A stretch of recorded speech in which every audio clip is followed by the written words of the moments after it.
maravilhoso. Deus abençoe os levitas.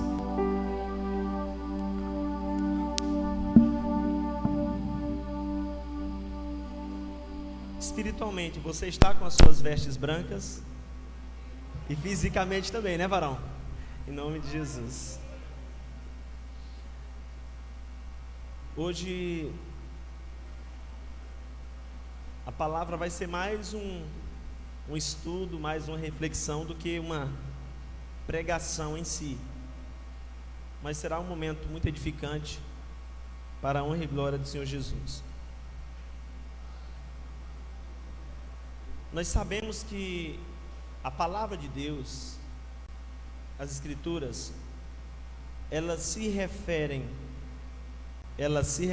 à igreja como a noiva, e se refere a Jesus como o noivo. Será que isso é apenas uma linguagem para compreendermos o amor de Deus por nós? Será que é apenas mais uma ilustração da Bíblia? Será que é apenas uma ilustração do amor de Deus para com o seu povo? O povo antigo, judeu, que se renderam ao Evangelho, que se renderam ao tempo da graça, eles compreendiam muito bem isso. Eles compreendiam muito bem quando a palavra se refere à igreja como a noiva e a Cristo como noivo. Por que que eles compreendiam bem isso? Porque, querido, isso está diretamente relacionado ao casamento judaico. O casamento judaico ilustra muito bem, tem uma relação. Então, quando Jesus traz algumas parábolas, como a parábola das 10 virgens, o povo judeu entendeu. Por quê? Porque eles lembraram do casamento judaico tradicional e antigo. Hoje nós vamos entender 10 passos do casamento judaico, né? Tá? Talvez as moças aí da igreja falem assim: pastor, agora eu quero que meu casamento seja igual ao casamento judaico. Isso é a tradição deles, viu? Nós vamos entender 10 passos do casamento judaico, que tem uma correlação com a igreja e com Cristo Jesus. Amém? Você está preparado? Eu quero começar lendo Mateus 25, do 1 ao 13, porque nós vamos ler esse texto e a gente vai precisar falar sobre ele no final. Eu falei: pastora, me dê muito tempo aí hoje, tá? Por favor. Mateus 25,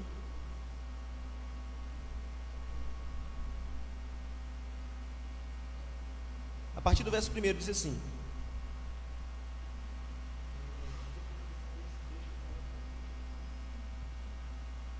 então o reino dos céus será semelhante a 10 virgens, que pegando as suas lamparinas, saíram a encontrar-se com o noivo. 5 delas eram prudentes e 5 eram imprudentes e 5 eram prudentes. As imprudentes, ao pegar as lamparinas, não levaram óleo consigo, mas as prudentes, além das lamparinas, levaram óleo nas vasilhas. E como o noivo estava demorando, todas ficaram sonolentas e adormeceram. Mas à meia-noite ouviu-se um grito: eis o noivo, saiam ao encontro dele. Então todas aquelas virgens se levantaram e prepararam as suas lamparinas. E as imprudentes disseram às prudentes: dei-nos a nós um pouco de óleo que vocês trouxeram, porque as nossas lamparinas estão se apagando. Mas as prudentes responderam: não, porque então vai faltar tanto para nós como para vocês. Vão aos que vendem e comprem óleo para vocês. E saindo elas para comprar, chegou o noivo, e as que estavam preparadas entraram com ele para a festa do casamento, e fechou-se a porta. Mais tarde chegaram as virgens imprudentes, dizendo: Senhor, Senhor, abra-nos a porta para nós.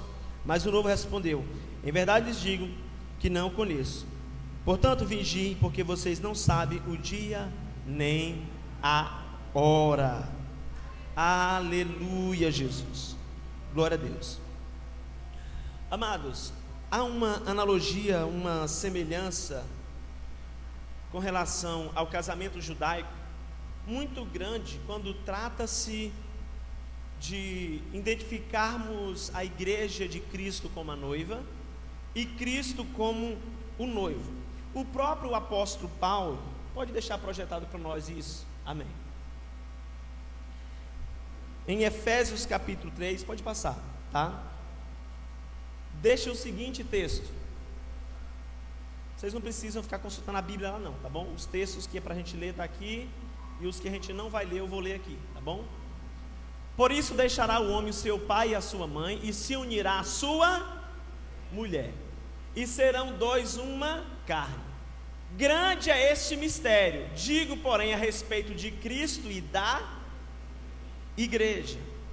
Então, ao mesmo tempo que Paulo está falando do casamento, da união entre um homem e uma mulher, ele também está se referindo à união de Cristo e da igreja. Para nós compreendermos isso muito bem, a gente precisa entender o casamento judaico.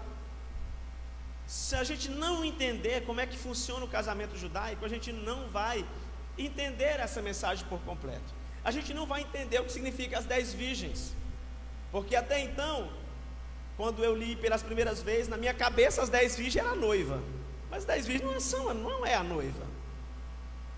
As 10 virgens não é a noiva. Daqui a pouco você vai entender. Há um significado individual e um significado coletivo.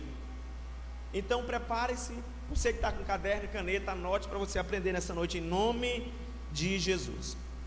Vamos ver alguns passos do casamento judaico tradicional. Primeiro passo para acontecer um casamento judaico, o que era? Primeiro, era um contrato de casamento e o preço da noiva. O que acontecia? Quando um rapaz, faz favor aqui, Gustavo. Ei, olha a mãe ali olhando. Quando um rapaz quisesse casar com uma moça, o que ele teria que fazer? No casamento judaico, esse rapaz teria que ir até o pai da noiva com um contrato de casamento, com uma proposta. Ele teria que pagar ao pai da noiva. Isso ia estar descrito no contrato de trabalho, no contrato de casamento. Um preço para ter a permissão do pai. Para o pai liberar permissão, ele tinha que apresentar uma proposta. Esse era o primeiro passo, apresentar essa proposta. Essa proposta tinha vários sentidos. Um deles seria compensar a família da noiva por todo o gasto que eles tiveram em criá-la, em vesti-la e tudo mais. E compensar todo o trabalho que ela não poderia fazer mais naquela família, porque ela agora ia ser esposa. Esse contrato ele poderia ser de diversas formas. Ele poderia ser pago no ato do contrato, poderia ser pago em serviço. Alguns rapazes eles pagavam em serviço, iam trabalhar para a família do noivo um período de tempo. Foi assim que Jacó fez. Trabalhou 7 anos para casar com Raquel. Foi enganado, trabalhou mais 7. A Bíblia diz que pareceu poucos dias, porque ele amava muito. E aí, varão, tu já estava procurando alguém para entregar o contrato? Deus abençoe. Em nome de Jesus, palmas para o Senhor Jesus. Então esse era o primeiro. Pode voltar lá um pouquinho. Isso. Primeiro passo era isso. Era um contrato. Pode passar o próximo. Olha esse texto aqui, ó. E Jacó amava Raquel e disse: 7 anos te servirei por Raquel, tua filha, né? Menor. Em 2 Samuel 13:14, e Davi enviou o mensageiro a Isbosete, filho de Saul, para lhe dizerem: entrega-me a minha mulher Mical, a quem deposei mediante o generoso pagamento do valor estipulado de prepúcio de filisteus, né? Davi tinha feito um acordo com Saul, que se Davi matasse tantos filisteus lá e trouxesse aquela situação delicada, ele daria o direito dele casar, e Davi fez isso. Então esse era o primeiro passo. Então, como nós vemos esse primeiro passo no ministério, na vida de Jesus? Primeiro, Jesus, ele veio à casa da noiva na terra, e Jesus trouxe um contrato com diversas condições, dentre elas o contrato da nova aliança, que seria para perdoar os nossos pecados.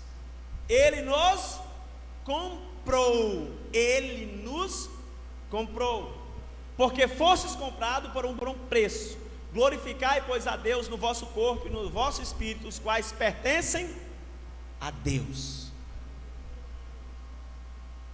Você foi comprado. Coletivamente nós somos a noiva, compradas por Jesus. Então, querido, o seu contrato de casamento apresentado é a nova aliança, que concede perdão a todos os pecados do povo de Deus. E Jesus pagou o preço com a sua própria vida. Com a própria vida, Jesus foi lá e pagou o preço. Ele morreu no nosso lugar. Você vai ver em textos como Lucas 22:19, Hebreus 9:15, que diz o seguinte: e por isso é mediador de um novo testamento, para que, intervindo a morte, para a remissão das transgressões que haviam debaixo do primeiro testamento, os chamados receberam a promessa da herança eterna. Então, o primeiro passo era esse. Jesus cumpriu o primeiro passo, representando o noivo, que vai até a casa da noiva e faz, né, sua proposta, faz o seu pagamento, paga o dote. Para os judeus era fácil compreender isso, porque era a vivência deles. O segundo ato do casamento, ou para acontecer o casamento judaico, era o cálice. Era o cálice. O que seria esse passo, pastor? Assim que o pai da moça, né, concordasse com o contrato de casamento, com o dote que o rapaz ia pagar, assim que ele concordasse, aquele rapaz teria que entregar uma taça de vinho para a noiva. Se ela bebesse, significa que ela também concordava, que ela aceitava. Esse era o segundo passo do casamento judaico. A partir de então, eles estariam noivos. A partir do momento que ela bebia a taça, tomasse do vinho, ela estava noiva. E geralmente o noivado durava em torno de 1, no máximo 2 anos. Nesse período, os dois, eles não iam ficar se vendo, iam se preparar para o casamento. Ela ia passar todo esse período, a noiva.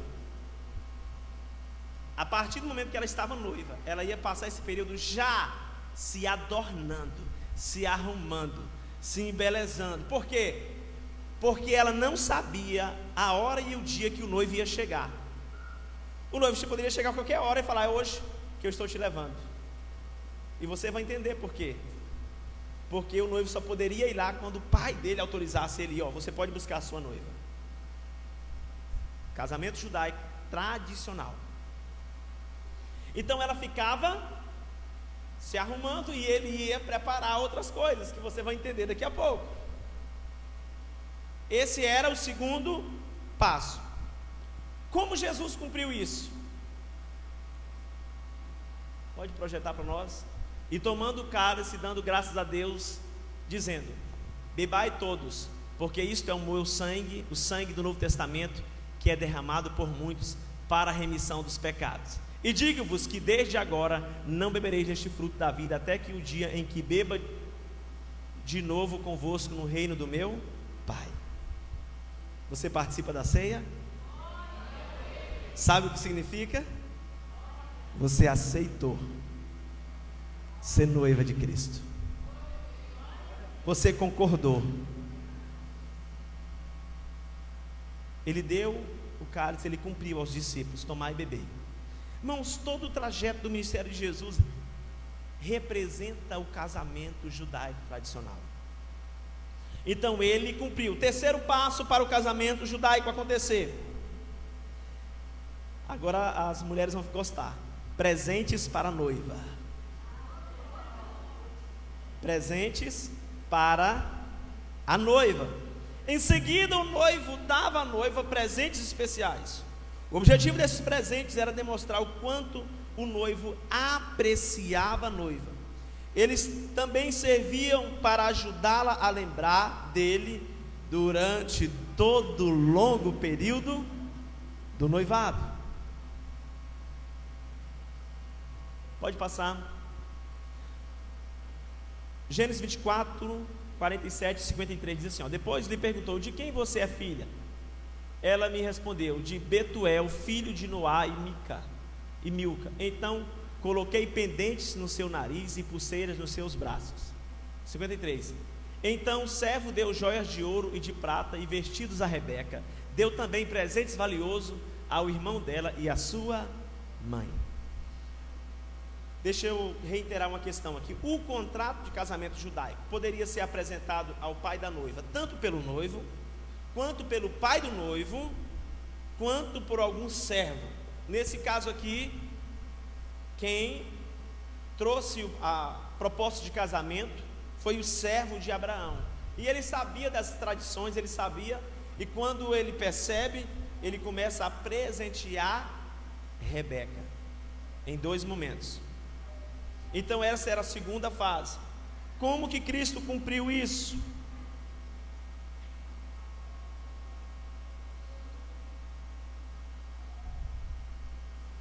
Primeira João 4,13. Nisto conhecemos que estamos nele, e ele em nós, porque nos deu o seu Espírito. Queridos, os presentes que Cristo nos deu foram os frutos do Espírito. Os presentes que ele deu à sua noiva. Ele deu os frutos. Quarta parte do casamento judaico. João 14, 26, nós vamos ler já. Só cumprimento de Cristo aqui, Mas aquele Consolador, o Espírito Santo, que o Pai enviará em meu nome, vos ensinará todas as coisas e vos fará lembrar de tudo quanto vos tenho dito. Deixo-vos a paz vos dou. Não vos dou como o mundo dá. Não se turbe o vosso coração, nem se atemorize. Então Cristo cumpriu isso de forma literal, um processo do casamento judaico. Quarto passo, a mikvah. O que é a mikvah? A mikvah era uma espécie de batismo, de purificação. No casamento judaico tradicional, a noiva não pode casar se ela não passar pelo mikvah, pelo um batismo de purificação. Ela está se purificando, ela está se preparando para o seu noivo. Então, como que Cristo cumpriu isso, pastor? O mikvah, querido, é o batismo que Jesus providenciou para a sua noiva. Mas que batismo é esse? É o batismo com o Espírito Santo, né? Atos 1, do 4 ao 5 diz: estando com eles, determinou-lhes que não se ausentassem de Jerusalém, mas que esperasse a promessa do Pai, que disse ele: de mim ouvistes, porque na verdade João batizou com água, mas vós sereis batizados com o Espírito Santo, não muito tempo depois desses dias. João falava: eu vos batizo com água para arrependimento, mas virá um depois de mim, que eu não sou digno de desatar as suas sandálias. Ele vos batizará com Espírito Santo e com fogo. Querido, qual é um cristão purificado, um cristão santo? É um cristão cheio do Espírito Santo. Qual é a primeira marca de um crente cheio do Espírito Santo? Santidade. Porque o Espírito é santo. E se você está cheio do Espírito Santo, você viverá santidade. Amém, Jesus. Quinto passo para chegar ao casamento judaico. Então, talvez você diga assim: pastor, naquele tempo tinha tanto de passo assim, eu já tinha desistido. Hoje o povo desiste por tanto menos, né? Preparando um lugar. Preparando um lugar. Que lugar é esse? Era a câmara nupcial. Durante o período do noivado, o noivo preparava um quarto para a lua de mel.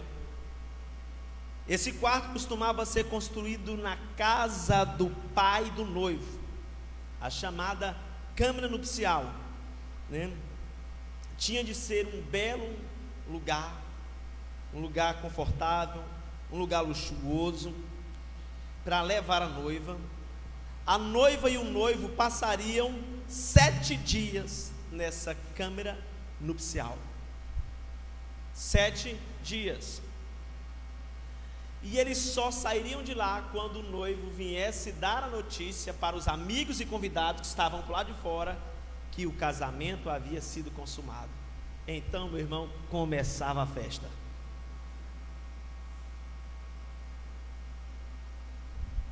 O interessante é o seguinte: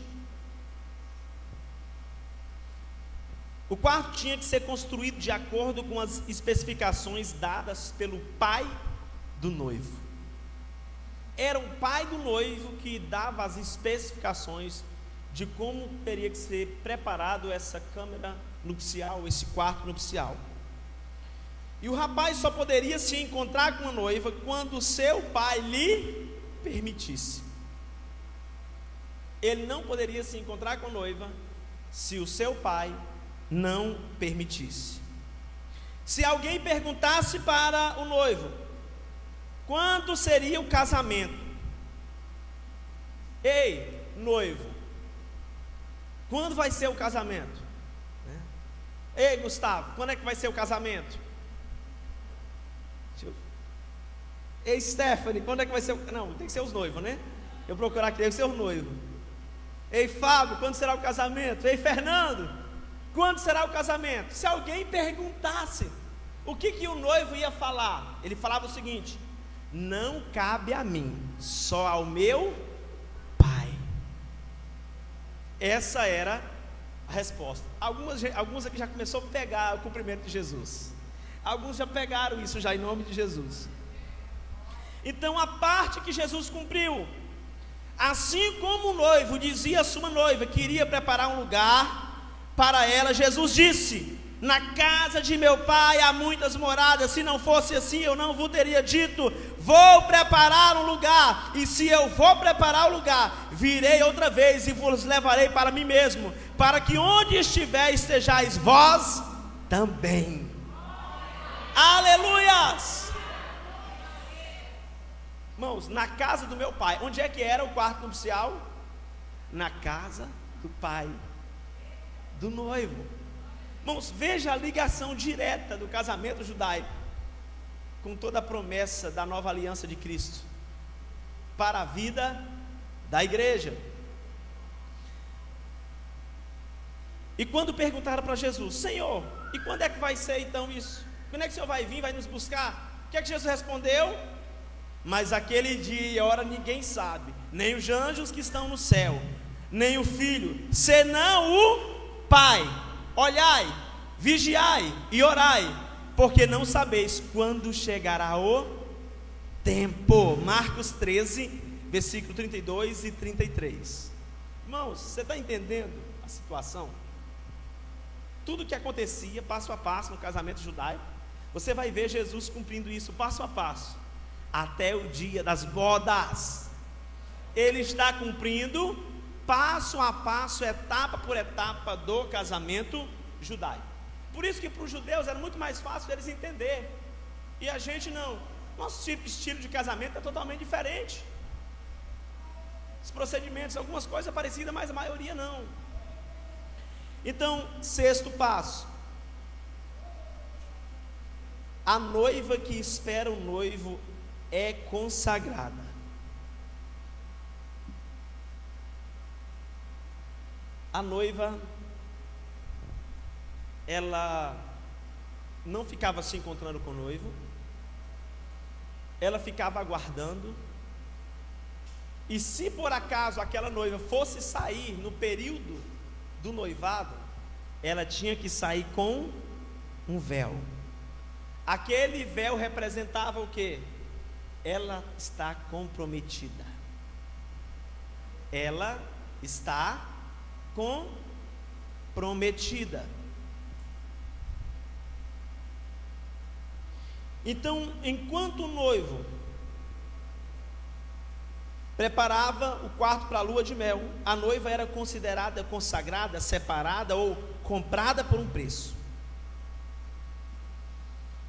Então, se ela fosse sair, ela tinha que colocar um véu que representava esse comprometimento que ela já tinha na sua vida. Era de se esperar que a noiva tivesse guardado dinheiro durante toda a vida para aquele momento. Por quê? Porque ela iria comprar cosméticos caros para usar, para ficar bonita, para se embelezar. Talvez não tinha um salão de beleza naquela época, então a noiva tinha que ter os cosméticos caros da época, os perfumes mais caros. Ela tinha que ficar produzida, pronta, conforme a palavra do Senhor diz, como noiva adornada, para apresentar uma igreja santa, sem mácula, sem ruga, como noiva adornada. Aleluia, Jesus. Então esta noiva, ela ficava sempre pronta. Tudo já estava arrumado, tudo estava pronto. Ela não sabia a hora que o noivo ia chegar para levar ela. Então ela se preparava e deixava tudo pronto. Seus pertences, ela já estava arrumada e preparada para que quando o noivo chegasse, ela sairia. O costume era que os noivos buscassem a noiva no meio da noite. O casamento judaico iniciava-se a partir das 6 da tarde ao pôr do sol, mas não tinha um horário específico. É por isso que as damas de honra tinham que estar com as lamparinas para ajudar a noiva e o noivo. Porque quando o noivo ia chegar na casa da noiva, as damas de honra ou as virgens da parábola ficavam com as lamparinas para iluminar o caminho do noivo até a casa da noiva. E depois elas saíam, o noivo buscava a noiva, levava, e elas acompanhavam até depois para as bodas. Aí a gente já vem com um nó na cabeça. Peraí, pastor, então esse era o papel das 10 virgens? Daqui a pouco nós vamos entender o que significa as 10 virgens coletivamente e individualmente. Então a noiva tinha que estar preparada. Os noivos iam buscar as suas noivas no meio da noite para roubá-las. A noiva precisava ter a sua lâmpada e os seus pertences sempre prontos. Suas irmãs ou damas de honra também ficavam à espera, mantendo as suas lâmpadas preparadas em antecipação das festas que às vezes eram tardes da noite. 1 Coríntios 6:13. A noiva, ela tem um dono. A noiva, enquanto ela espera o noivo, ela é consagrada, ela é separada, ela tem o dono. 1 Coríntios 6:19 diz: ou não sabeis que o vosso corpo é templo do Espírito Santo, que habita em vós, proveniente de Deus, e não sois de vós mesmo. Qual foi a parte, querido, que cumpre-se ou que ainda cumprirá no ministério de Jesus? Nós que somos o povo de Deus, nós que somos a noiva, que somos a igreja, nós somos consagrados e separados. Fomos consagrados e separados. Quando alguém olhar para mim e para você, essa pessoa precisa ver uma coisa: ei, se é um cristão, ele tem compromisso com Deus. Se tiver nenhuma programação, qualquer situação, não, ei, não oferece para ele, não, ele tem compromisso com Deus. Tem muita gente comprometida, flertando com o mundo. Se você que não é casado tivesse uma noiva, você gostaria que a sua noiva flertasse com outros homens? Você é noiva de Cristo. Pare de flertar com o mundo. Você já tem dono. Você já tem dono.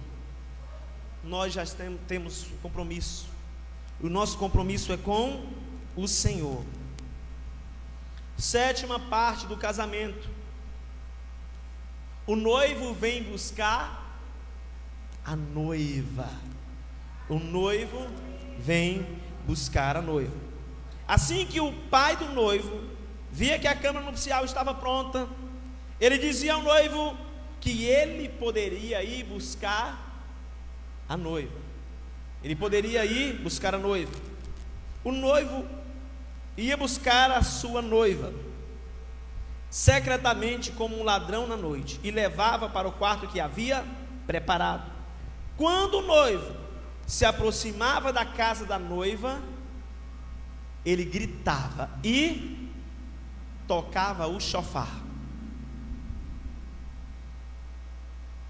Tem uma canção antiga do José Novaes que expressa muito bem isso, né? Mas eu vou clamar por ti, eu vou bradar por ti. A noiva, ao ouvir aquele toque e o grito de anunciando: eis que o noivo vem, ela se aprontava. As damas de honra, com as suas lamparinas e o azeite, saíam para o encontro com o noivo. 1 Tessalonicenses 4,16 diz assim: porque o mesmo Senhor descerá do céu como um alarido e como voz de arcanjo e como a trombeta de Deus, e os que morreram em Cristo ressuscitarão primeiro. Depois nós que ficamos vivos seremos arrebatados juntamente com eles nas nuvens, a encontrar o Senhor nos ares, e assim estaremos para sempre com o Senhor. Assim como o noivo, querido, vinha buscar a noiva à meia-noite com um grito e com o som de um chofar, o Senhor virá buscar a sua noiva. Ele virá buscar ao soar da última trombeta. O noivo vem. Aleluias. Então, querido, Jesus cumpre-se. Jesus vai cumprir essa promessa. Essa parte simbolizada também no casamento judaico. Oitavo passo do casamento judaico: dias na câmara de núpcias. Na verdade é 7 dias na câmara de núpcias. O noivo vinha buscar a noiva, levava a noiva para o quarto de núpcia, onde ficava durante 7 dias. O amigo do noivo ficava os amigos do lado de fora, até que o noivo saísse e falasse que o casamento estava consumado. Como assim, pastor, consumado? Aliança de sangue na primeira relação sexual. Está aí a importância da instrução da palavra de Deus sobre a virgindade no casamento. Casar virgem é uma consumação de aliança, e uma aliança de sangue.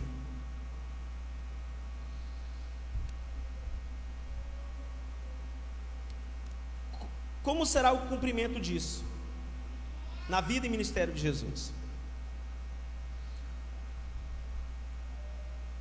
A antiga escatologia judaica, e também nós que somos defensores da mesma linha de interpretação bíblica, cremos que a igreja será tirada da terra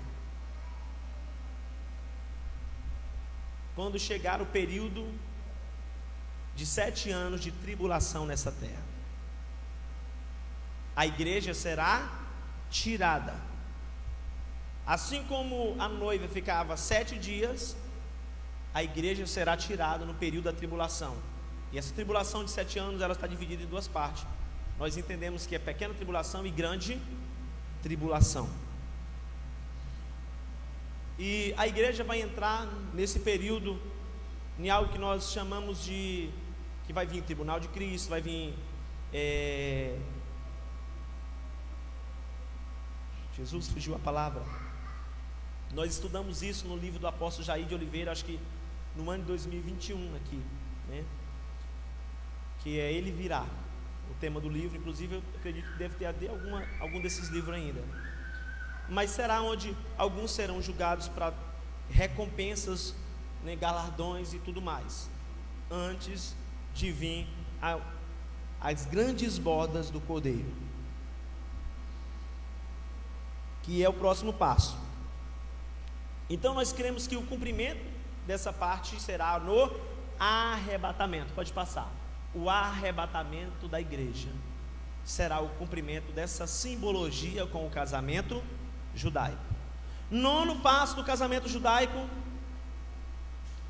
as bodas, né? O que seriam as bodas? Depois que o casamento era consumado, o noivo e a noiva sairiam da câmara nupcial, do quarto nupcial, e começaria uma grande festa, junto com todos os seus convidados. Muita alegria, muita celebração durante esta festa, né? Durante esta festa se concluía a celebração do casamento. Cumprimento da palavra no ministério de Jesus. Assim como a noiva e o noivo comemoravam com alegria um jantar de casamento, Jesus, querido, e a sua noiva, a igreja, vão celebrar um casamento. Apocalipse 19, 6 e 9. Vamos ler apenas o 7. Alegre-nos e exultem-nos, demos-lhes a glória, porque são chegadas as bodas do Cordeiro, cuja esposa a si mesmo já se ataviou, pois lhe foi dado a vestir-se de linho finíssimo, resplandecente e puro. Por quê, amados? Que noiva ataviada é essa? A palavra diz que no arrebatamento nós seremos transformados. Oh, Jesus maravilhoso. 10ª parte do casamento judaico: indo para casa.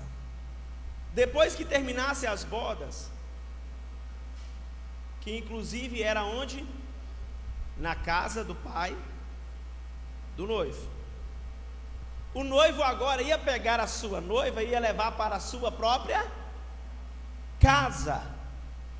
Ele ia levar a noiva para a sua casa, que ele preparou durante todo o período do noivado. Como se cumpre isso? A Nova Jerusalém.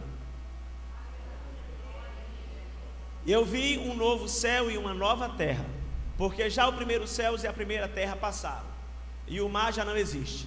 Vi a santa cidade, a Nova Jerusalém, que de Deus descia do céu, endereçada como uma esposa ataviada para o seu marido.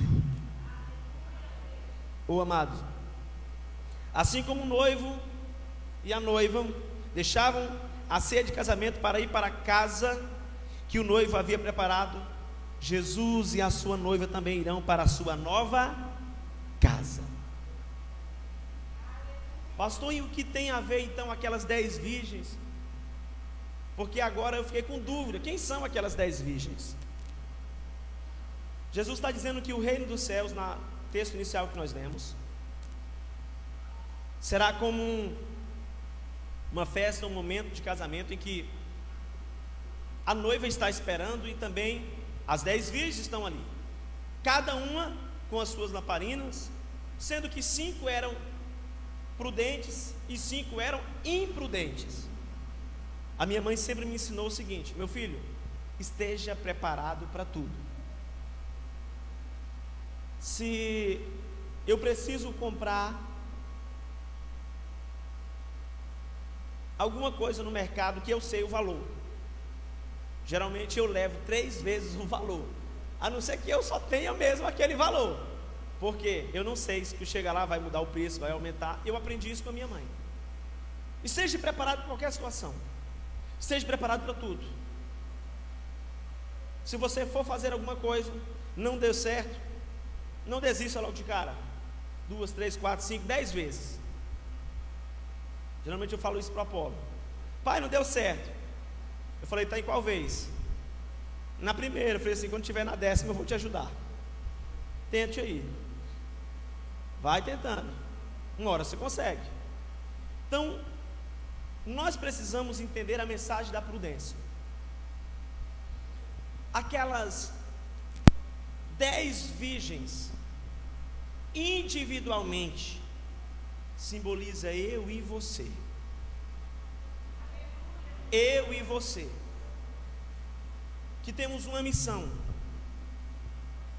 a missão de João Batista, que foi passado para mim e para você agora.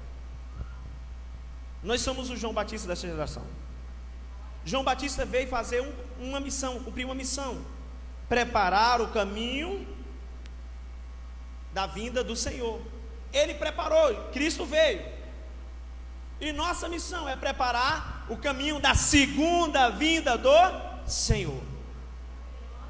E como que a gente vai fazer isso, pastor?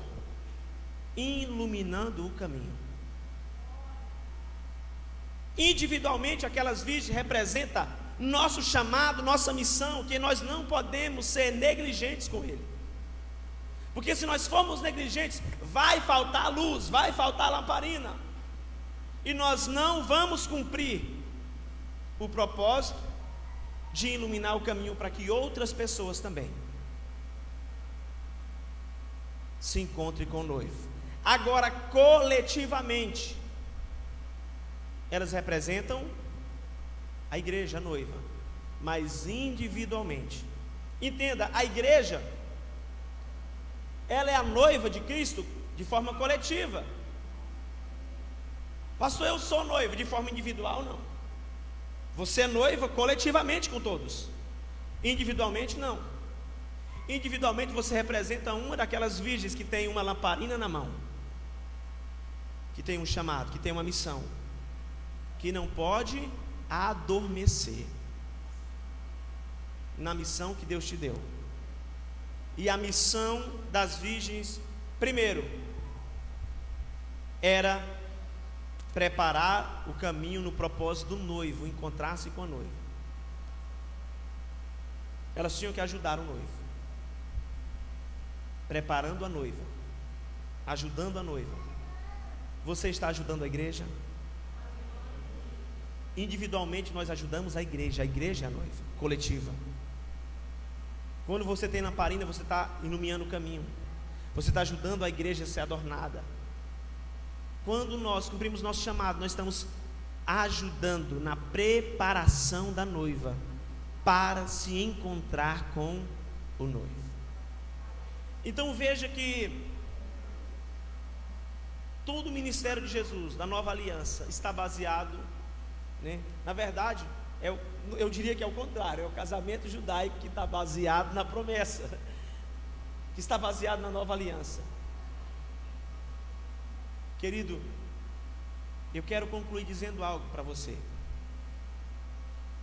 Como noiva, não adormeça. Como virgem que tem lamparina nas mãos, não seja nércio, seja prudente. O azeite simboliza o combustível. Quanto mais combustível, mais fogo. Quanto mais fogo, mais ânimo. O que é, pastor, uma virgem imprudente? É aquela que a sua vida espiritual está acabando, está se deteriorando e ela não se preocupa, ela está desanimando, ela não está com ânimo espiritual e ela não procura romper e vencer esse desânimo espiritual. Está faltando azeite, está faltando fogo, está faltando chama que possa queimar. A virgem prudente é aquela que constantemente está preparada com combustível espiritual para a sua vida espiritual, porque nem as prudentes nem as imprudentes sabem a hora que vem o noivo, mas quando o noivo chegar, eu e você devemos estar preparados. Como está a sua preparação para a vinda do noivo? Você está como coletivamente a noiva que se adorna, que está preparada? Você coloca de pé em nome de Jesus.